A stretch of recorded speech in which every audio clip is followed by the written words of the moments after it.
Good afternoon. Good afternoon. Thank you to Selvin. Thank you so much to Selvin and your team for inviting me here today, especially on a day like this where I feel seen as a Black woman. And that doesn't always happen. And when it does, it means something.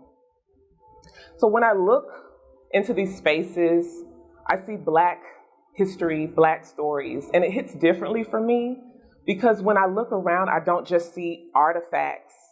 I see people, I see struggle, I see strength, and I also see proof that Black people have always found a way, no matter what.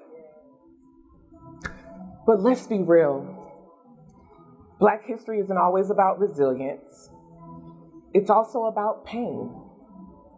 And I think we just need to sit with that for a second because sometimes I think we talk about resilience as if it's this beautiful, effortless thing, like we just wake up strong. And the reality is resilience is built in the moments that break us. It's the rejection. It's the losses. It's facing those doors that are closing in our faces, right? And if we're honest, rejection hurts.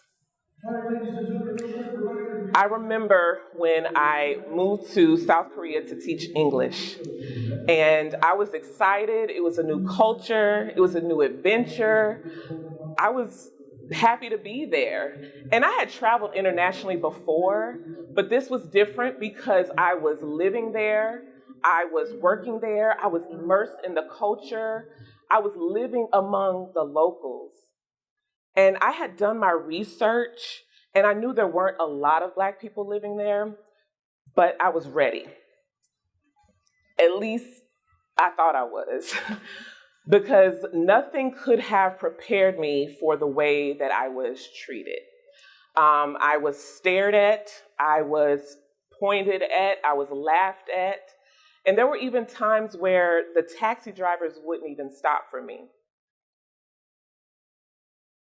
And at first I brushed it off and I was thinking, well, they just don't know any better. It's just curiosity, not racism. But one day I was getting on the bus and I sat next to this woman, and the moment that I sat down, she got up and went to another seat. And in that moment, I realized I've seen this before. Not in Korea, but back home in America. Different country, same rejection. And it hurt because here I was 1,000 miles away, and I'm reminded that my Blackness still comes with me no matter where I go. And so does the way the world reacts to it. And that kind of rejection, it does something to you.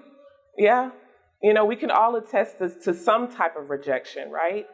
It makes you feel like you don't belong anywhere. It makes you feel like you have something to prove. What more do I have to prove? What more do I have to endure?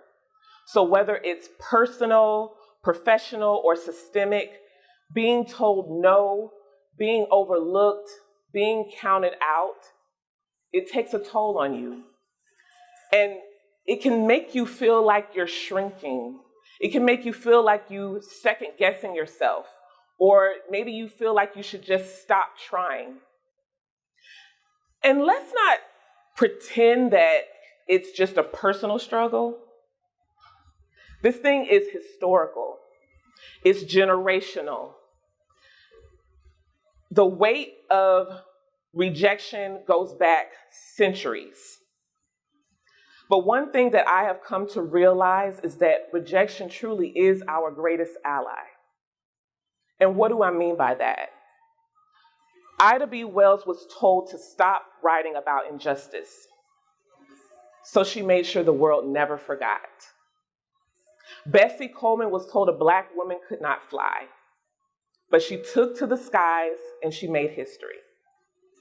Paul Robeson was told that to stay in his lane, but he used his voice to shake the world. And here we are, still facing struggles. We're still facing obstacles. We're still hearing the word no in various ways. But if there's one thing that history has taught us, it's that rejection gives us the opportunity to rebuild, to reimagine. Yeah. It makes us look at life differently in different ways, right? So what do we do about that now? How do we take all of this history, all of this struggle, and turn it into something that actually heals us rather than making us tougher? We start by acknowledging it, acknowledging that it exists, acknowledging the weight that we carry, the exhaustion, the trauma. That's real. And if there's one thing that I know about healing, healing doesn't just come from pushing through. And how many of us have been told to push through or I'm pushing through, I'm just pushing through, right? That's like a common phrase that we say all the time, but it really comes from actually dealing with it, talking about it, having real conversations about mental health. Yep. And it doesn't just mean coping with it. It means we need to grow. It means recognizing that we are more than our struggles, but we're the possibilities that come after that. And then we take all of that and we use it. We use it to build. We use it to teach. We use it to make sure that the next generation doesn't just inherit our struggle, but our wisdom, our strength, and our belief that change is not just possible, but it's necessary. And so I just want to challenge each of us today. What are we doing with our rejection? What are we doing with our rejection? No matter what ethnicity you are, what are you doing with it? Are you letting it build you? Are you letting it break you? Or are you going to teach the next generation that every no is an opportunity to create something new? When I left Korea, I had a choice. I could either carry the bitterness, carry the anger, carry the frustration, carry the feeling of not belonging, or I could take that experience and I could use it. I can use it for something useful. I could let it refuel me, which is what I'm doing now. And I could let it remind me that my worth is not up for debate. That just because the world may not be ready for me doesn't mean I have to shrink myself, right? It doesn't mean you have to shrink yourself. And I think we should all ask ourselves that, no matter who you are. And if there's one thing that you learn from today about what I'm saying, let us be the architects of resilience. Let us really be the cornerstones of progress. And I want us to also remember this. And if you've never heard rejection, shared in this way, remember that rejection is not just something that is a barrier. It's actually something to embrace when you do it correctly. Yeah.